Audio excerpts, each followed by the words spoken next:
we all want to play.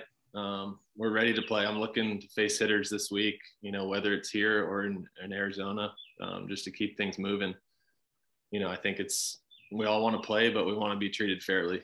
And, I hope there's enough people in our corner. I think there is, to kind of state the facts and let people decide, what their opinion is on it. But at the end of the day, I feel bad for the fans.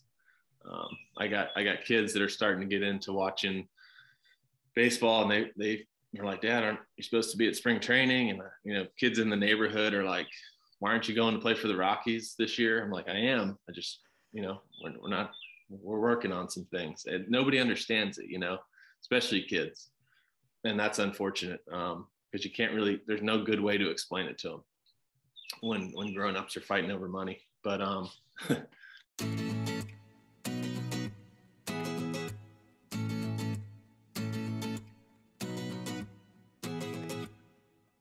it's a deep fly ball to left field. My beard needs a little bit of bomb because it's out of here. Beard bomb. High drive. It could be. It might be. It is. I didn't prepare. I forgot we were supposed to do that, so I'm just going with that. It's Daniel Bard. Hey, folks. Usually me and Chad Chop, we skit and scat a little bit at the top of the program, but our guest was early, which means he's on time, which means he's a ball player. So we're going to give a beard salute to Daniel Bard. He's here. Round of applause, ladies and gentlemen. I threw up a post yesterday. If you got any questions for Daniel Bard, send them in. Got a lot of great comments and questions and just a lot of interest in your story. So I'm going to get right to it. A fireballing relief pitcher currently playing for the Colorado Rockies, Chad Chop. He can zip it in there at 102, but it's the broken road that led me straight to you. Ooh. I like what you're doing right now. A little poetry. I saw it. I felt it. A haiku. The story is poetic. Former first-round pick of the Boston Red Sox, played for the Tar Heels, my stomping grounds. Hit a 7-year snag where he lost the feel. Couldn't throw strikes. Retired in 2017 after some stints in the minors. Started coaching in the Diamondback organization, and then he returned to MLB in 2020 and won the National League Comeback Player of the Year. For any kids out there, any parents, push pause, go read up on Daniel Bard, check out this story. It just fires me up to no end. And the fact that he's on the podcast, Daniel, thanks for joining us, man. I'm glad to be here, man. A snag was a good way to put it. Snag. I haven't heard it called that before. Just a 7-year snag. Like college was the best 7 years of my life. And you hit a little 7-year snag. With that, we're going to unpack it. I know, Chopper, you want to unpack. There's so much to unpack. And getting up early and doing some homework on your story. It's awesome. And it's awful. And it's awesome. And it's all of that stuff. And I look forward to hearing your story, your side of things. But Chopper, lead us off. What do you got? Yeah. It's just, I can't express how important it is to respond, right? So you have Daniel Bard, who, having been with the Dodgers the last 3 years, and you see just how electric he is, and the backstory, and it's like just the epitome of responding through adversity. And it's really cool. So Daniel, I guess my question to start is, I know that you were working as like a mental skills coach, but when did you really feel like, wait a second, like I can still do this, and man, you sure can? It took a while. I retired in 17. I signed like 6 minor league deals in a row. None of them worked out. So I decided to hang them up. I was throwing submarine at the time, and that wasn't working either. So retired at the end of 17, and that was it. Like I was done. I was completely over my career, my playing career. Wanted to move on to something else, something I could, because it just felt so unproductive for so long. And took the job with the Diamondbacks, kind of mental skills, mentor type of role. And just wanted to be good at that. Like I wanted to just use whatever ups and downs I had to maybe try to relate to some guys, and knowing how tough the mental side can be, just to perform, but then also the off the field, just the grind and the toll it can take on you if you let it. So just trying to help guys through that stuff, any way I could. I didn't have any formal training. I just had my own experience, and I'd read a bunch of books along the way and tried to piece things together, and just kind of be a big brother for guys. That's kind of the way I viewed it.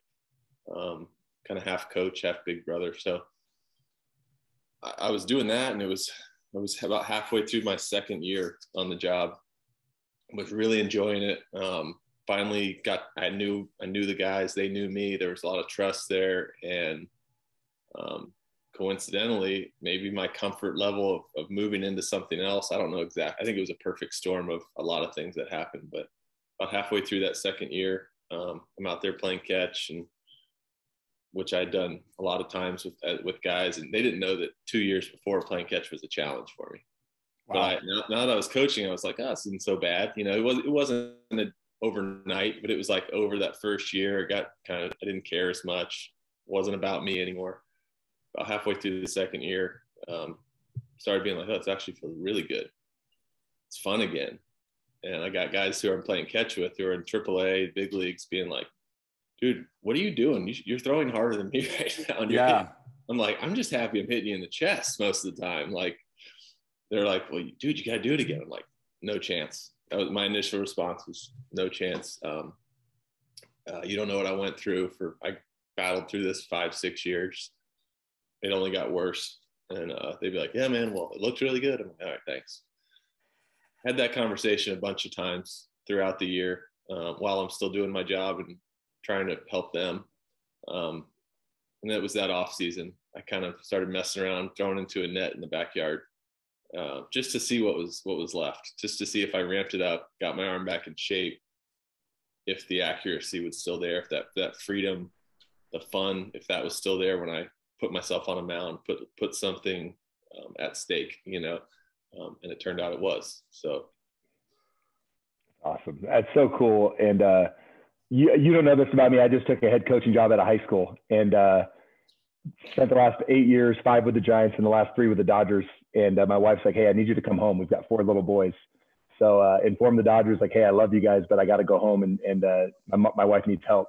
So I took a job at a Christian high school, and my whole thing is like, it doesn't matter what happens to us. It's how we respond together and individually. And you are just the epitome of that. And I'm trying to do the same as you did, is just be a big brother and help them to know that, yeah, you're going to mess up, but like, you get a chance to show your resolve the next pitch, or your character the next time you come up.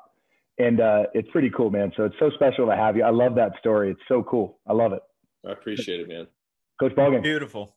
I love that, Daniel. I love your story. And it's something that, for me personally, you don't know this about me, but I recently retired from the Dodgers and took a head coaching job as a high school coach, and Christian school right down the street, and love it.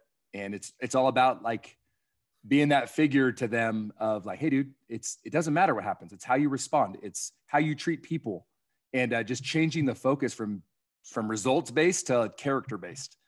And I just love your story, and it's something that I've referenced in the past with them, and I'm going to continue to reference just your character and your resolve. So I'm trying to instill that as well, just like you did with those minor leaguers. Great story. That's awesome. Thank you. So I always kind of highlight just words, and on Daniel Bard's sheet here in red highlight, there's the words filthy, nasty, stuff, mental coach, perseverance. Those are like the 5 words that I've highlighted on my sheet. And just to set the scene for the listener, I mean, you're one of the best pitchers out of high school, and you go to Chapel Hill and you're teammates with Andrew Miller. And I've talked to guys, I know teammates of yours and guys you played against, Matt Antonelli, who went to Wake Forest. He just despised facing you, couldn't hit you at all. He said it looks like you're throwing at 50, but you're actually throwing at 100. And he just never got any hits off of you. Same thing. A lot of your teammates are like, dude, there's so much natural talent. in that arm, very similar to a guy named Rick Ankiel, who was just like Wonder Boy. Just the talent is off the charts beyond anything else. And then, as you quoted, when you have that one thing that you're supposed to be really good at, and you're one of the best in the world, and that gets taken away from you, you lose your identity. You have anxiety every time you hold a baseball. And we've already kind of unpacked a little bit of that moment, or those moments, or those days leading up to, oh, let's go submarine. Let's try sidearm. Let's see what's going on here. But I've coached a lot of kids, some catchers, they can't get it back to the pitcher, can't throw it down to second base. And I think this happens. We call it the yips, and don't be afraid to say it, kids. Say that word yips. Don't be afraid of it. But I think it happens in hitting too. I think batters go through it, and it's an 0 for 30 slump. But pitchers, there's a different kind of, I don't know, lens we look through when we're looking at a pitcher and we talk about struggles. I think my question is, when it began, what'd you learn about yourself? And yeah, just unpack the feeling of the, oh no, this is really happening. Yeah. Man, when it began, I think I might have had some like underlying things. I didn't love throwing the bases, and even through college and the minors, I could do it, but it was like an uncomfortable. I get a comeback and be like, oh, here we go. And, and we would get there, but everyone would be like, oh, you're throwing darts. And like, I'm just trying to get it there, man. But that was fine. It never bothered me on the mound.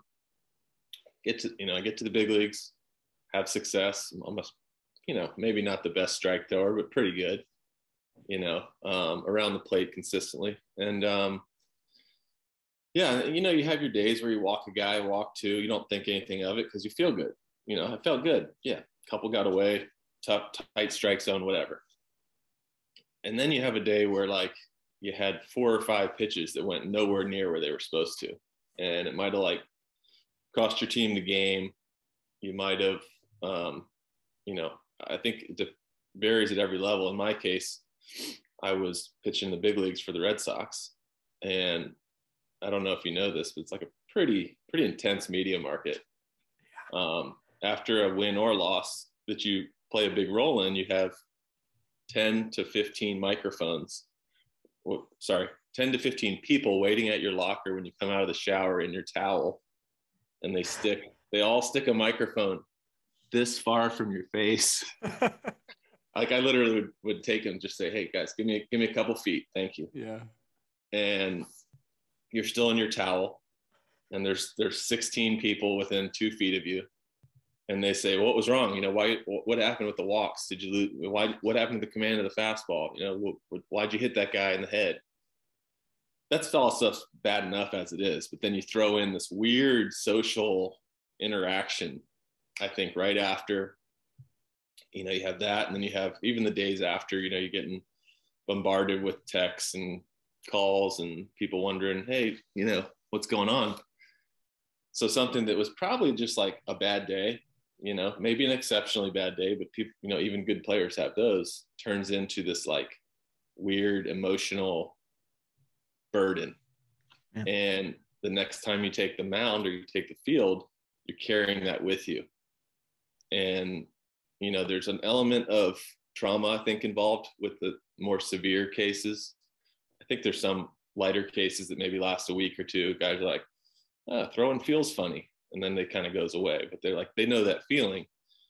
But the intensity of what I went through and what I think a lot of guys go through at higher levels is pretty emotional, I think. So yeah, I mean, that happened around 2012 for me. And it was, 5 or 6 years of battling through it and thinking I had the answer. And then 2 days later, finding out it wasn't the answer, and always wondering, who's watching. I think that might be the worst part, is you could be playing catch on a field with 30 guys playing catch. And there's this weird feeling that everyone's watching you to wait to see you make a bad throw. In reality, nobody's looking at you. Yeah. But that's what it feels like. And it's pretty crippling. You know, it's like the conscious side of your brain knows that this is just a game and it's fine. And I've done this thousands, hundreds of thousands of times, and it's not a big deal. But then there's a subconscious thing, this like little kid in you that's like scared to death to screw up.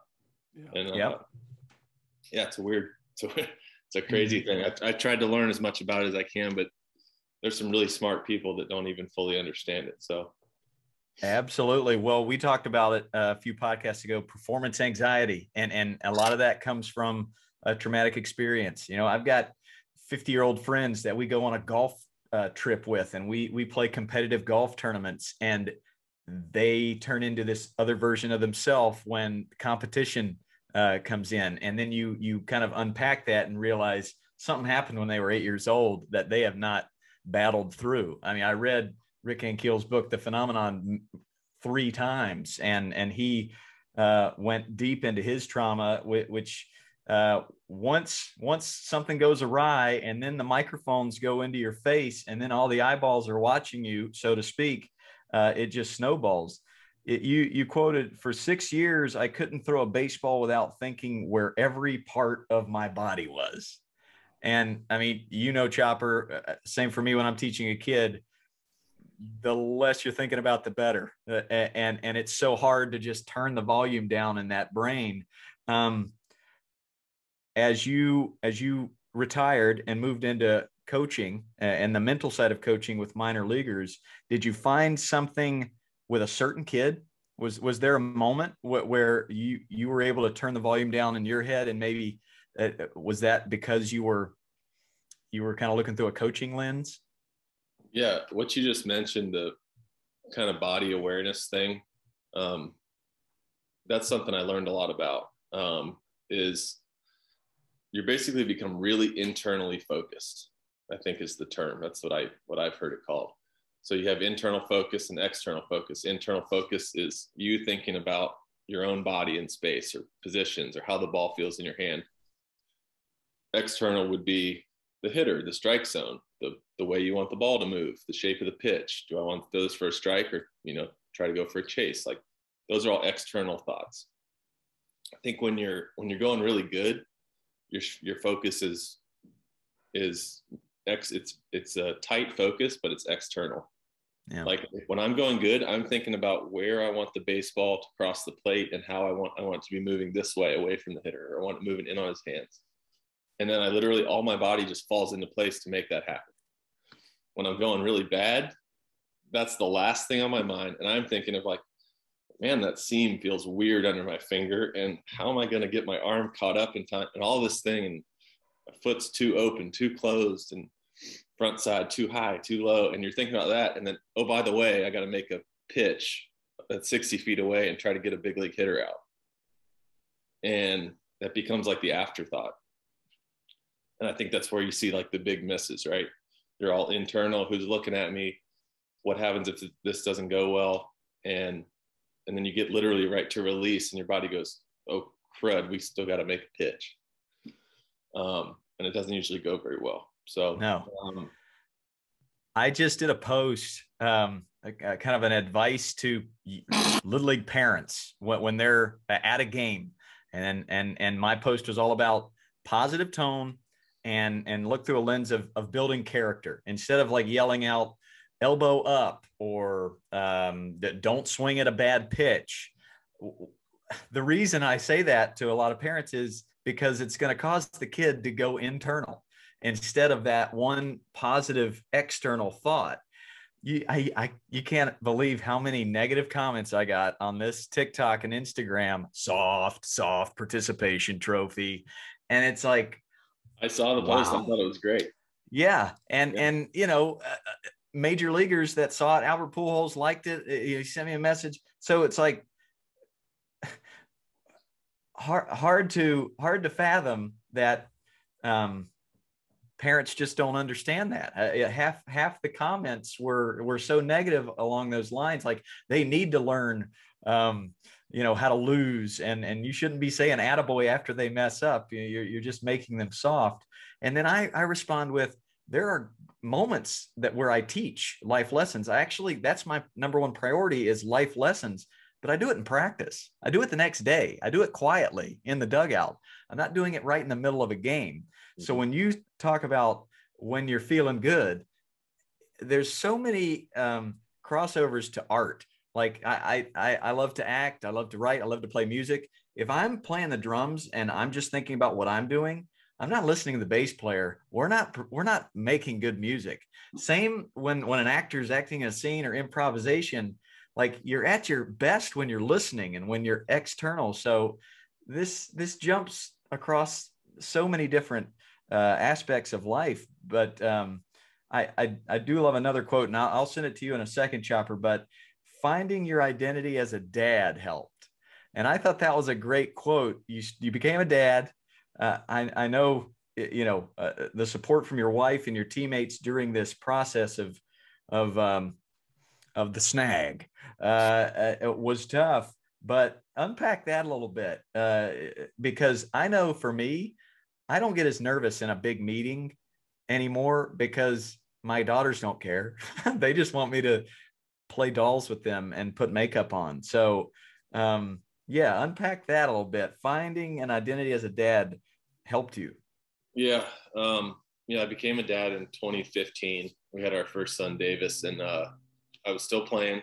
I was on a minor league deal with the Pirates at the time. And I had this hope, besides all the happiness that comes with first child, I still have this very real problem in my life where my career is not going well.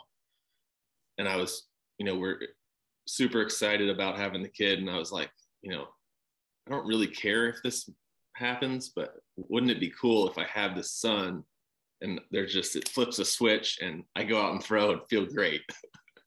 It was looking back, it's the most ridiculous thing, but I knew that having a dad is going to change me. I'm like, what if it's like an instant? Like I have this kid in my arms and I'm like, let's go play baseball. And it didn't happen that way.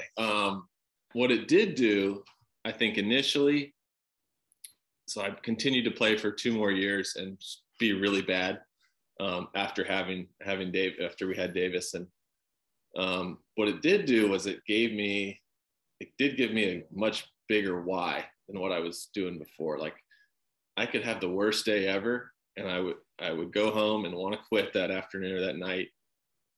And I'd wake up the next morning and I'd say, well, I wanted to quit yesterday. Am I going to keep going? I say, yeah, I'm going to keep going.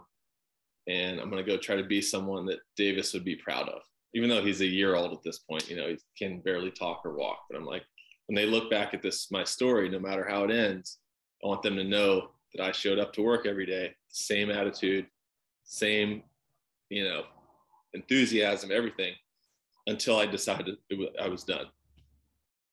So that was like a big driver for me for the next year and a half after that. Didn't work out.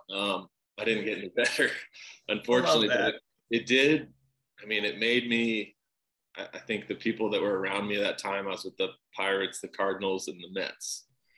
A lot of A-ball guys, AA guys that viewed me as this old guy, big leaguer that was trying to come back, didn't know why he was an A-ball. At least I think they would say that, wow, he's got amazing enthusiasm given how bad of a situation he's in. But anyways, that didn't get me back. I think it was as my kids started to get a little older, you realize how much, kids are really, it's awesome to watch them learn, but they stumble and struggle a lot through everything until they finally start getting it. And you just have to learn patience, right? You watch them screw up and you want to tell them all the right things, the right way to do it. And sometimes you just got to let them do it and let their little bodies and little brains learn.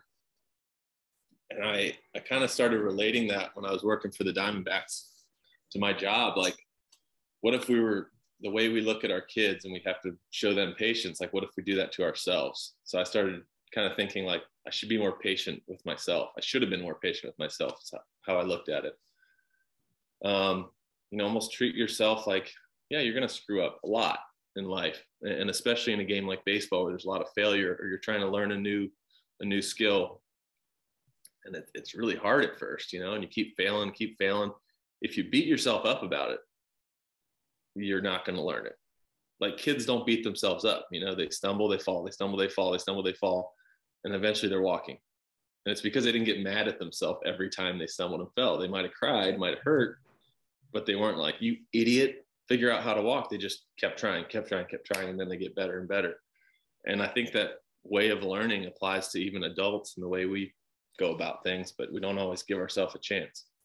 That's great. Nope. I see that with my daughter, my 8-year-old.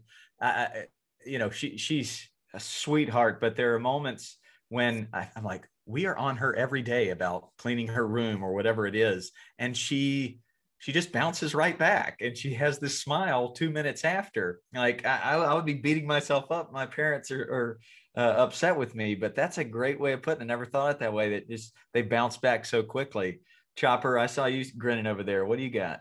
Well, I was just spending some time with one of my parents today, and he's awesome. He's dialing in the high school. He's a former superintendent at a golf course. So he's working on the field, and he was telling me a story about his son, who's a state champion wrestler, right? So like, he's awesome. I nicknamed for him as Champ, Coach Ball, if you know about nicknames. So he's talking about Champ, and he got third place. And the dad's like, man, I almost got thrown out because of the ref of the game. Like, he made a really bad call and he just lost his mind. Right. So he knows I'm doing this podcast. He knows what I'm about. And I'm just listening to him like, dude, I get it. You're passionate. And he's like, I know, but I shouldn't have done that. I'm like, hey, all we can do is get back in the moment. You know what I mean? Like, yeah, sure, you shouldn't have done it, but take a deep breath. You can't, like you just said, Daniel, you can't hate yourself. Like, you got to love yourself and then try to be awesome the next time. That's really all we can do. The question I have for you, Daniel, what is a tool that you use to get back in the moment? Because there's got to be some time still where it's like, okay, I'm starting to have that internal focus again, or that self one versus self two. Is it breathing? Is it a song? What is something that gets you back in the moment? Yeah, it's a combination of things. You know, my breathing is a big one. I preached a lot of mindfulness and stuff when I was doing the mental coaching. I think it's a good, simple way. It kind of addresses a lot of problems. You know, it can get your mind back, it gets your body back. There's tons of science to back, you know, that slow exhale calms the nervous system, which we all need at times. So that's a big one for me. Learning how to do that, spending time practicing it, and trying to get better at it. Still everyday battle, I guess. So that's a big one. I try to have, as far as pitching goes, I try to have 3, I call it my process. You know, process is kind of a word that gets thrown a lot right now, but I call it my process on the mound. So it's like 3 things. It's 3 very simple cues that get me locked back in. And so the first one is kind of a visualization thing. If say I come in and I walk the first hitter on 4 pitches. Okay. Sometimes you come in, things go fast, and you're a little out of whack. 4 balls, guys, I'm first. So I'll go, okay, that was fast. And I'll go, okay, am I seeing the path of the pitch? For me, that's really big. Before I throw the pitch, I want to see, if it's a sinker, I want to see it coming into the middle, and then running off, you know, toward a righty's hands. Am I seeing the pitch? No, I'm not. Okay, well, easy fix. See the path of the pitch. Usually within 1 or 2 pitches of really consciously trying to see it, everything corrects. Let's say that doesn't work. Then I go to the next one, which is throw like Otovino. So Adam Otovino, I don't really throw like him. We have kind of similar repertoire, sinker, slider, but he does this thing where he rides down the mound real slow, or slow compared to other pitchers. So I'll basically try to imitate him to slow myself down, keep everything closed longer, and then late whip. That's kind of that's my only like physical cue, is to just kind of pretend I'm him for a couple pitches and see if that locks me back in. Usually that works. If that doesn't work, then usually it's a confidence issue for me. So the third one is, I don't want to say it on this podcast, but it's basically, you're really good. Yes. Yes. Put it in any words you want. I like to be very direct with myself, but it's you know, you're a bad dude. Let's put it that way. Just to remind myself, like, you're really good. Just go be good. Trust yourself. You're here for a reason. Go be you. And that's kind of the third one. First one usually fixes it. If that doesn't, I go to the throw like Otovino. The third one, just remind myself that I'm really good. Sounds simple, but like I've found that simple works way better than complicated in almost everything. So those are my cues, take a deep breath, go through that checklist. If that doesn't work, it's probably not my day. Yeah, man. I tell these kids, it's like, you get to control your self-talk, So like I tell kids all the time, hey, say out loud, I am awesome. Like right now, I want to hear you say it, and I want you to mean it with all your heart. You're awesome, or think about things that are going right. Like you get worked up on a baseball field. It's like, do you have a roof over your head? Do you have parents that love you? Do you have a car? Did you have food today? Do you have 3 meals? So just getting into gratitude. All your cues are external, which I love, right? Even the physical one is still external. Yeah, 100% on purpose. Breathing's huge. I like humor too. So when I go out to the mound, I take out some Altoids, right? And I'll walk up to you and I'm like, hey, Daniel, hey, take a deep breath, man. You're doing great. You're awesome. Here, why don't you have an Altoid? Why don't you have a fresh start? And just like, here. Maybe you'll laugh, and then maybe, hey, who knows? It might work. So it's just fun. Like humor is a good one too, but I love that. Great cues. I wrote them all down. And that last one sounds like Hunter Pence, man. He calls it thought momentum, and he talks about how hard it is to tell yourself you are great at that highest level, and how the 0 for 4s add up, and it's so easy to fall into that negative space. You get all the way back, and it's 2020, and you have an amazing year. You're the NL Comeback Player of the Year. Kids, go on YouTube. You can see a great video where Freddie Freeman, Nelson Cruz are all talking so highly about Daniel and so proud of him, how he got back to the majors. What was the feeling like the day you got back on the mound, and how was it different from 2013? A big league mound? Yeah, big league mound. Let's go big league. Well, my comeback coincided with the weirdest year on planet Earth. So I don't know how. It's a long story. It's been told a lot of times, but I'm thinking I'm going to have to go play indie ball, work my way back through the minors because I've been out for 7 years, and somehow the Rockies needed to get some good PR. And I came in and threw the ball pretty well, and I came to spring training. It gets cut short. I only had like 2 or 3 outings before we got sent home. Came home for 3 months. I still was not really like ready to pitch. I was in shape. I could throw 96 again, but I hadn't faced hitters in years. So I actually, when we got shut down, I came back and threw live BPs to some friends of mine in the area, like tons of them, like 10 or 12 live BPs to AAA big league hitters, and got a lot of feedback, got really comfortable again facing hitters, and going through at bats, things like that. So by the time what we called summer camp, which was like spring training in July, 3 weeks long, that rolled around. I somehow miraculously got invited back. Most of the non-roster guys did not get invited, but they felt charitable and they invited me back. And I threw the ball really well for 3 weeks, and I still didn't think that would be enough to make a team. And they called me in with a couple days left and said, you've done enough to make this team. We want you to be a part of it. And I was like, it was so surreal because 7 years is a long time, and to have at one point completely retired without any plan of wanting to play again, no desire to even play again. And then 2.5 years after that, I'm sitting in a big league manager's office, Buddy Black's office, and he says, I want you to be a part of this team. It's like, great, me too. I want to be here. So it sounded way better than the alternate site, which hopefully we never have to use that word again. Funny. Yeah, and I went my first outing was with no fans in the stands in Texas against the Rangers opening day that year, and which maybe was a good thing. Took a little bit of the pressure off that I would have felt. I mean, it still was, my heart was beating out of my chest, and I was 30 35 years old at that point, and felt like a rookie completely again, even though I'd had, 4 or 5 years in the big leagues half a decade ago. It felt like my debut all over again. The only difference being I went out there and was like, this is like, I just won. Like, I'm here. The fact that I'm even jogging in right now, the story's, it's complete for me.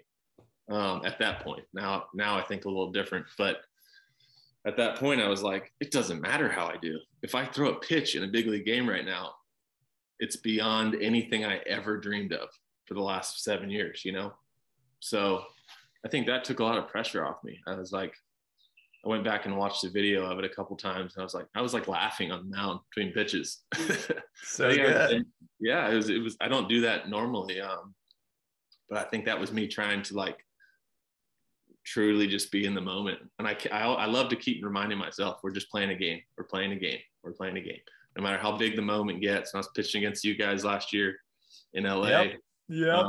There were some big spots, and it's just that place. Your chest is shaking. We had fans back, so it's full of people, and I'm like, it's just a game. It's just a game. It's a game that I'm usually pretty good at when I just let myself do it. So, you got out of it too. Bases were loaded, nobody out, and you got out of it.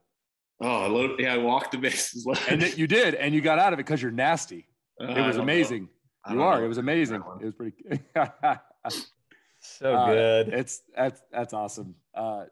It's like I said, it's just fun to see your journey, and it blows me away. I have a question about Bud Black, because we had Dave Roberts on the program, and he spoke so highly of Bud Black.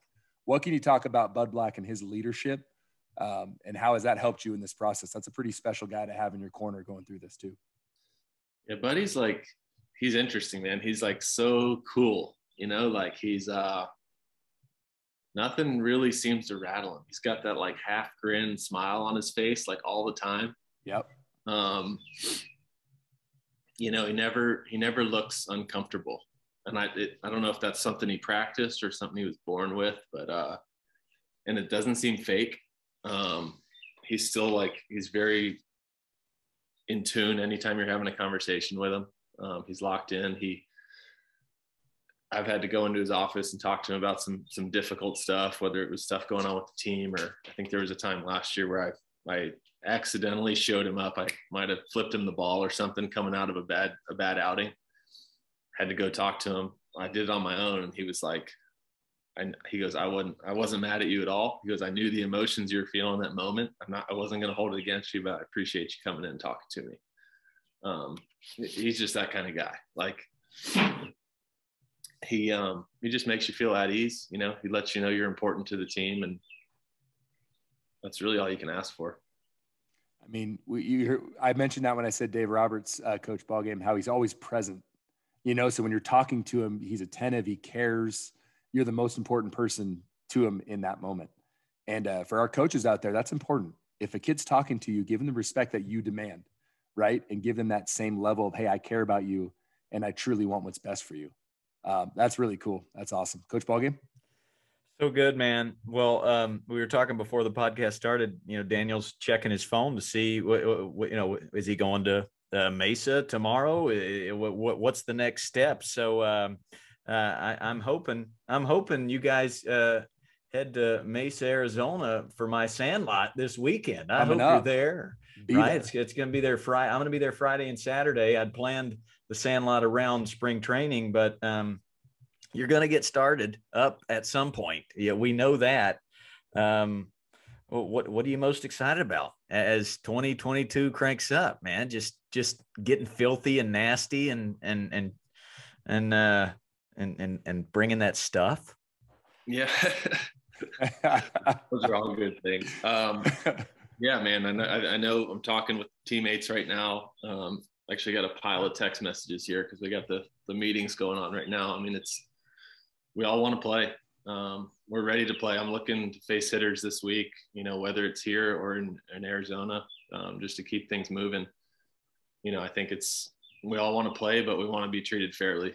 And, I hope there's enough people in our corner. I think there is, to kind of state the facts and let people decide, what their opinion is on it. But at the end of the day, I feel bad for the fans. I got kids that are starting to get into watching baseball, and they are like, Dad, aren't you supposed to be at spring training? And kids in the neighborhood are like, why aren't you going to play for the Rockies this year? I'm like, I am. I just, we're working on some things, and nobody understands it, especially kids. And that's unfortunate, because you can't really, there's no good way to explain it to them when grown-ups are fighting over money. But it is what it is. I hope it's over quickly. I hope everybody can get what they want, and we can go play some baseball.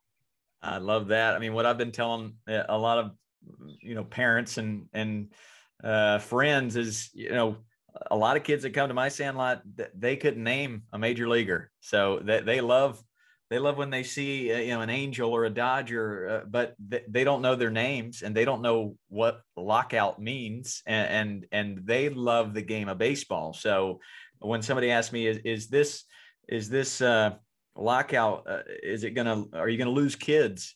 I don't think so. If there's people in the communities of every town, inspiring kids to just play the game of baseball, let the players get what they deserve, and let them have the time to get what they need. And you're going to be fine, because kids, the game of baseball is undefeated, and kids love just playing a pure game with a lemon or a stick or a broomstick or whatever. And then once they fall in love with it, yeah, let's go meet Fernando Tatis Jr. now. Yeah. Then it's like cherries on top of the pie. But no, we're not going to lose young fans as long as we've got good coaches in these communities doing what they're supposed to do. So I do have a fun trivia game to get to, Chopper. And do you have anything before we switch topics? No, I just it's Daniel, it's your character, man. And that's the cool thing to me, having you on here. And thank you for wanting to be a part of this, because you're what we're trying to teach everybody. It's like, yeah, great, you're good at baseball. Where's your character? How you treating people?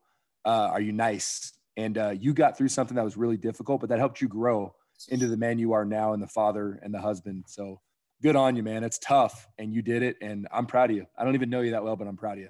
So. Man, I appreciate it, guys. Thanks for having me. And I just want to say, I stumbled across Coach Ball games, I think Instagram, maybe last summer, and saw some goofy things. And I was like, I don't know what he's wearing, but I like the messages he's putting across. So I think I subscribed or followed and saw a couple more. And I'm like, no, this guy actually really knows what he's talking about.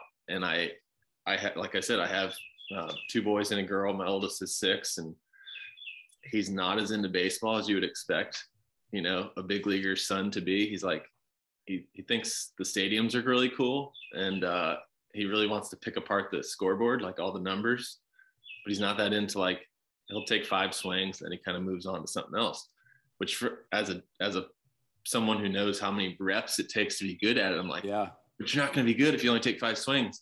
Get back over here. And that's, I've watching your videos and hearing the things that you say, it's like I've tried to shift my focus to, like, just let him fall in love with the game. If he falls in love with the stat side of it or the equipment side of it or whatever, like, there's so many different aspects to it. It doesn't have to be, and maybe he'll fall in love with playing it at some point. But I think forcing a kid to take 50 swings a day at 6 years old, because that, yes, if a kid takes 50 swings a day at 6 years old and does that, he's going to be a good player. There's no doubt about it. But he also might hate baseball at 15 years old. And like you said earlier, we've all got teammates and friends that happened to. I'd rather have a kid who loves the game. Maybe he doesn't have as many reps under his belt, but he's found, something he can, go after in life in maybe a different way. I don't know. But 100%, man. Teach them to love the game. And then, as they start to get hair on their armpits and they start making decisions for themselves, I want to stay late. I want to get there early. You can listen to them. We just interviewed Ian Kinsler. He wanted 3 buckets of baseballs. He wanted to field. He wanted his dad ripping him ground balls all the time. but I think he's in the minority there. I was in the minority. I wanted to be at a baseball field all the time. But as I started to coach and as I started to dislike coaching before I started to really love coaching, I was disliking it because I was pushing these kids that didn't want to be there to be me. And no, there's so many different types of kids. So finding my lane of just being myself. Yeah. Throw some jean shorts on, throw a fedora, get a drum and teach kids to love the game. It is genuine, as wacky as it seems on social media. This is a little game to close us out, and it's called Daniel Bard Trivia. Coach Chopper versus Daniel Bard. These are questions about Daniel, and you can just blurt it out. You don't have to raise your hand. You don't have to wait. As soon as you know the answer. And I think all of these are tough enough for Daniel that you might have a chance, Chopper. Okay. All right. I should have had Aaron Bates keyed up here to text him, his old roommate, who's a buddy of mine. Great dude. What's up, Dialed Batesy? in. Number one, what batter has Daniel Bard struck out the most? He struck this guy out 7 times in his career. Machado. Incorrect. If I faced that many times. Tell me, is it someone more that I faced with the Rockies or the Red Sox? Would have been both. That's why I went Machado, because the AL East. Yeah. Would have been AL East and NL West. That's why I went Machado. Longoria. Correct. Longo. Talk to him today. He probably got 20 at-bats against him. Yeah. So as I do these statistics, there is one guy that you face the most, he has the most at-bats against you. For that's Longo. You've struck him out 7 times. You struck out Swish 6 times. We've had Swish didn't like it. Who was it? Oh, it was Kinsler talking about Kluber last week. He's like, that was his guy. He couldn't hit Kluber. And after a slider that he thought was an inside fastball and he swung and missed, he's walking back to the dugout and Kinsler's like, stop cheating. Stop cheating. So good. So good. 1-0 Daniel Bard. Okay. With every strikeout, there could be a dinger. Who's got the most dingers off Daniel Bard's career? This guy's got 4 bombs. I'm staying with the AL East, NL West. He knows. Incorrect. I know this well. It's got to be Mark Teixeira. Correct. Yeah, he owned it. Come on. He hit 3 my rookie year off me. Move his feet, Daniel. Up and in, bro. Right. I threw every pitch I had at him. What a stud. He and Swish have the record for most multi-home run games, lefty and righty. They've got bombs lefty, bombs righty. Boom. Teixeira, 2-0 Daniel Bard. Number 3, who's got the most triples off him? Machado. No, I'm kidding. And this wouldn't have been AL East or NL West. And I don't even remember any triples. So I like that short-term memory. He's in the moment. Love it.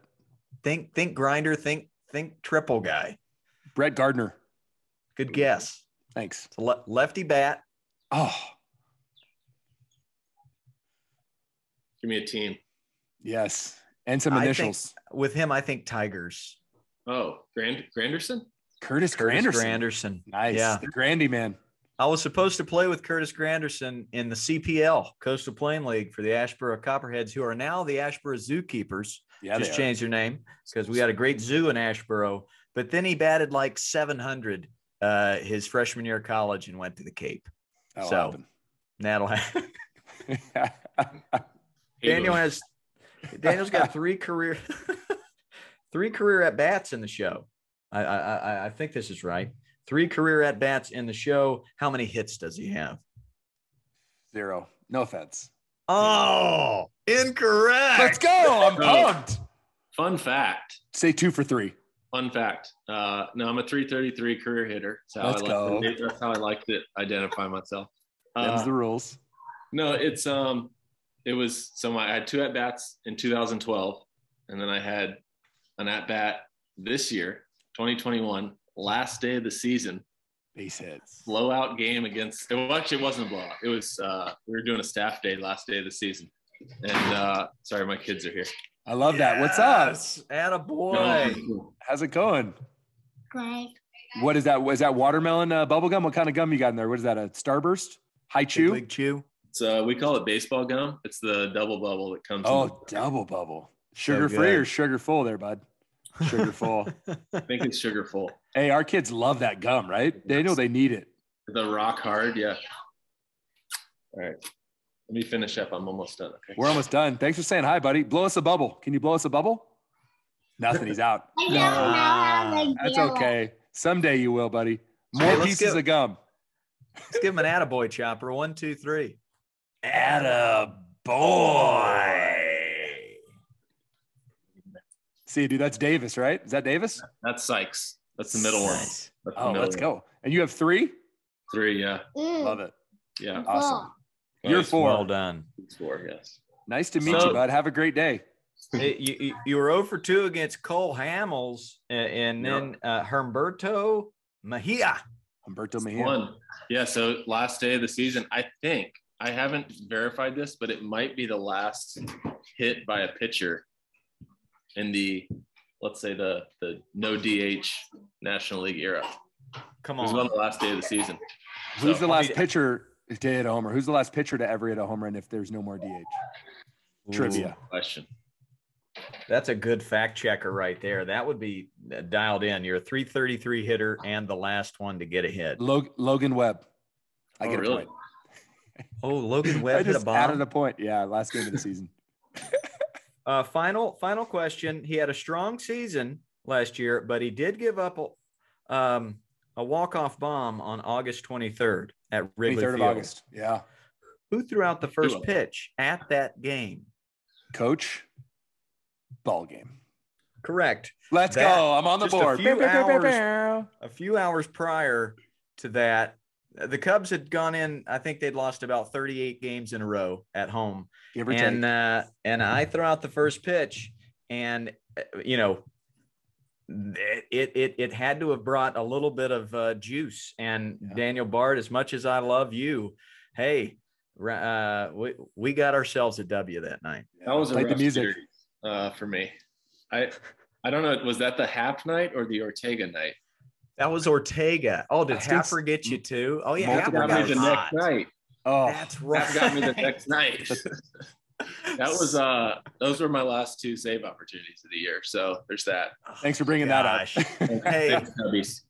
but I mean, the Cubs were due. How about that? Happer was due. So You had a good pitch too. I feel like it just seems like I don't want to jinx anything, but whatever, you just seem unflappable now. It's like nothing. You've got 3 kids. You've been to hell and back, and it just feels like you kind of got everything in place. I mean, is that fair to say? Do you just feel free as I think the year approaches? The pressure's off as far as, the big things, right? Like happily married, 3 kids, got a nice house, 3 meals a day, as you said. 3 meals a day. Let's go. It's that stuff's there. I mean, when you get in the moment back in the season, it starts to feel like the little things matter a lot. And in a way, that's a good thing because it's what drives you to continue to be good. But at the same time, it's a good reminder to say, my life's pretty good regardless of how I pitch tonight. So Good. that's a really good feeling. It's awesome, man. Well, we're going to let you get to your kids now. And hopefully you got some texts that bring us all good news. But thanks for coming, man. Appreciate you. Thank you, guys. Great to meet you guys. Enjoyed it. Hey, yeah, great to meet you too, man. We'll be pulling for you. I cannot wait to watch you pitch. I used to be like, oh, crap, he's coming in. Now I'm just going to be so excited for your success, dude. So good luck I to you, bro. appreciate it. All right, man. Thank See you you later. guys. Okay. Attaboy. Attaboy. Man, Awesome. that was fantastic. I got a topic to talk about with you, Chopper. Let's do it. But let's put a button on DB there. What stood out to you? What are you going to tell your high school players about Daniel there? Well, I mean, having been buds with his roommate, right? He's told me a lot about him, but it's just about, it comes back to, it truly doesn't matter what happens. It's how you respond. So you get to choose and get back in that moment where greatness lives. And that's, the next part of the story or the next chapter. So I think sometimes we get so caught up on what happened to us that we don't free ourselves up for the success that's waiting. Like, it's this comeback story, right? And that's what I'm trying to teach my kids. I wrote them a letter the other day, and the letter is entitled, "What If?" And it's, baseball is a game of failure. What if we change the narrative? And when you fail, it's actually an opportunity to show your character and your resolve. What if a perceived setback is actually setting up this great triumph? So it's pretty cool because these are young men, and they got a lot of pressure. So it's cool to be able to be thinking clearly to where I can hopefully inspire them to greatness and being nice. So what stood out to me was his love for the game. He wasn't going to let anything stop him. He was hoping, holding this newborn baby, that maybe that would be the difference maker. And it wasn't. It was 2 more years in the minors. Then it was a mental coach job with the Diamondbacks for a couple years. And just that love of the game, it stayed with him. And he matured through a tough thing that a lot of people go through in all different sports, golfers, basketball players with shooting. It's just really proud of that guy, and what a humble man. So cool. Oh my gosh. Cool, humble guy. So thanks for awesome. Having to come on, Coach. Yeah, thanks for having me come on. You got it. That was awesome. Hey, tomorrow we're doing a little double header. Tomorrow we got a guy named Albert Pujols. And digging your teeth into his stat book. Wow. I mean, nuts. But video game. Yeah. We talk about character. He's at the top of the list right there. So that is, I'm beyond excited for that. I did want to throw out a topic. We usually do it at the top. Today we did it at the bottom. I had a video go viral. I'll just be honest with you. It went viral, posted on TikTok, Instagram, and it has to do with advice for parents. And we touched on a little bit with Daniel, but I made a video for parents that are sitting in the bleachers at a game, for a little league player. Just try to breathe and be as calm and quiet and happy as you can. Keep a very positive tone, especially when they fail, because they're in the middle of a high leverage moment. And 2, look through the lens of building character. At the end of the game, reward the good choices. Reward the hustle and the effort, just things we preach every single day here on the podcast. And you would be amazed at some of the comments, 756 comments, 937 shares, and at least half of them have the word soft or you're the participation trophy guy in there. And it did dishearten me, no doubt about it. I mean, I kind of thought, maybe we're moving here. Maybe we're moving in the right direction. No, we've got a long way to go. And you can see in this comment thread why the culture of youth sports is the way it is, why there's so much yelling and negativity. So many comments of when all else fails, give out great job trophies, give me a break. Or participation trophies are not good for the kid. They need to learn. They need to learn about failure and having those life lessons. So I'll kind of throw it your way, and then I have some responses to it as well. But what do you think about that? I think more so than ever, haters are going to hate. And that's just kind of what it comes down to. I think there's a lot of folks that aren't super happy. And so when they see a positive message, they attack it because they don't want anyone else to experience this joy that they're lacking. That's what I think. I got called up by an umpire a couple days ago, and he said, you guys are having too much fun. You're not allowed to be this loud, our high school team. And it was like, what? Really? He goes, yeah, you guys, if you keep it up, I'm going to have to throw you out. So I got threatened to get ejected from a baseball game because my kids are being vocal to each other, only each other. Now, listen, I go before every game and I go tell our coaches, hey, we're going to be really loud today because we're trying to have fun. And it's going to be only directed to our guys. And we're not going to direct it to an umpire, and we're never going to direct it to our opponent. If I see something out of line, I will handle it. But just so you guys know what you're getting into, we're going to be loud. My voice is still gone. But because we're playing baseball the way it's supposed to be played, the beautiful way, not the boring library way.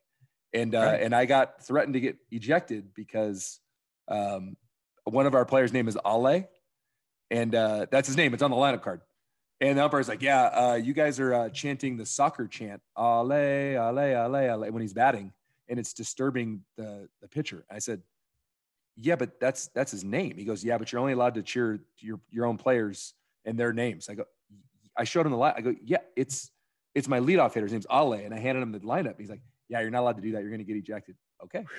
So it's like, this comes back to this, like when you're having joy or you brought up a special message, or my team is having the most fun in high school baseball, and people are going to hate on it. So you know what? You can hate me, but you ain't getting no hate back. So they can hate you, but they're not getting hate back because we're going to send love their way. They throw shade, we throw sunshine.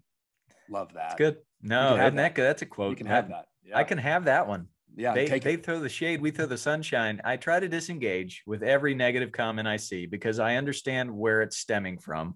Yeah. I know that bullying and hate, it stems from trauma and insecurity. And I have learned to try to feel empathy for the person. But there are moments when I try to engage with let me explain this. At no point did I say anything about participation trophies because I don't give out participation trophies. I treat everyone with love. And if that's a trophy, then so be it. But as I said in the video, I give out 2-3 awards every day to the people that made the best choices.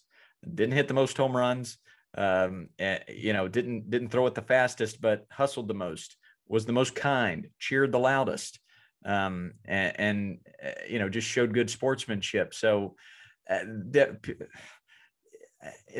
whole social media thing, it can be.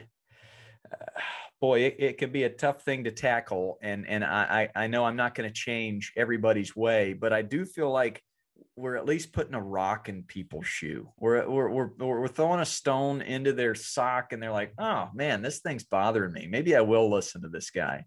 Try to bring some common sense to it, but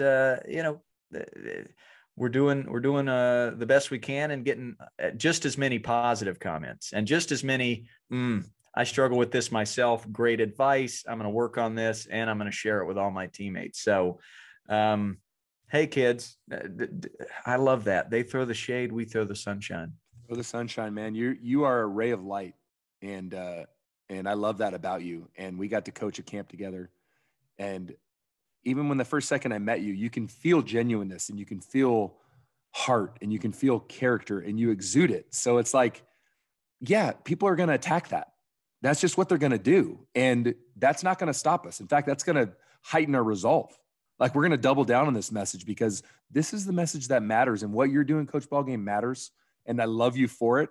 And folks that want to come at you online, they wouldn't come at you in person because they would hug you and say, thank you for helping my son or daughter. You impacted them in a positive way. And you gave me a Wade Boggs card, which I love. So you're the best, dude. And you're the best. So all those comments, like I tell my athletes, right? What can you extract from it? If there's any growth, go ahead and extract it, then Control Alt Delete it, and then focus on the positive and on to the next moment. You're the best. Yeah. And I love you, bro. Right on. And we didn't even talk about the hat. We got a hat. I'm guessing did you get the other package? That I got in here hot today. So I was looking for it frantically and it wasn't on my chair where I had left it. Okay, but it is, but you did get, we've got the whole Chop family, some Attaboy shirts. We've got Diesel mom, the Chop. We got her an Attagirl tank. So perfect. Cool. We're in good shape there. And you got me the green hat too, which like not a lot of people see the green. It's actually black, folks. It's a one of one. But, yeah. Awesome. Thank you, Coach. Thanks for blessing our family with who you are and with your swag. We can't wait to represent you. Yeah, buddy. Thank you. Well, couldn't have found a better family to wear that kind of stuff. Before we close up shop, anything on your end? Yeah, I got to know my home run call for tomorrow. I had a busy week, man. We had 4 games, and this is my first 4 games as a head coach, high school baseball coach. So how about it? It was amazing. Our opening game, we Got gave your up first 4 win. You got my first win. We gave up 4 unearned runs in the first inning, and and these kids, God bless them, man. They showed so much heart and resolve. And 7-run 5th with 2 outs, all with 2 outs. We scored 7 runs with 2 outs. I'm just so proud of my kids. And then the next day, we had a 2-run lead in the 7th, and we gave up 3 runs. So these are like these moments where, as a coach or a team, like those are moments where it's like, oh, that derailed our season. No, the very second that game ended, I called him over. I said, guys, hey, I'm so proud of you guys. The last pitch of the game doesn't change how I felt for the entire game. I felt amazement, joy, pride, confidence, assuredness, all this stuff. And it's not going to change because of a pitch. We're going to trust the process. We're going to get back to work. You guys did a great job, and we're trending the right way. And so we came out the next day and won 14-8, and then we won 11-1. So we're 3-1. And we're having, like I told you, we're leading the nation in fun, I promise. And I can't wait to see him tonight. I got practice tonight, and I'm just so thankful, Coach. You know, my wife asked me to come home, and left the major leagues to come home, and now I'm in the show. Now I'm in the show. So I love it. I'll end with a Sidney Poitier quote. The awards are in the journey. Yes. And I think you're teaching those kids about the journey and the So fun and the hard work and all of it. That's the win. That's the award. It's beautiful. Yeah. You're the best. Right. I'll see you tomorrow. I'll have a home run call. I will have a home run call tomorrow. I'm going to write it down. Albert Pujols next up. Uncle Tio.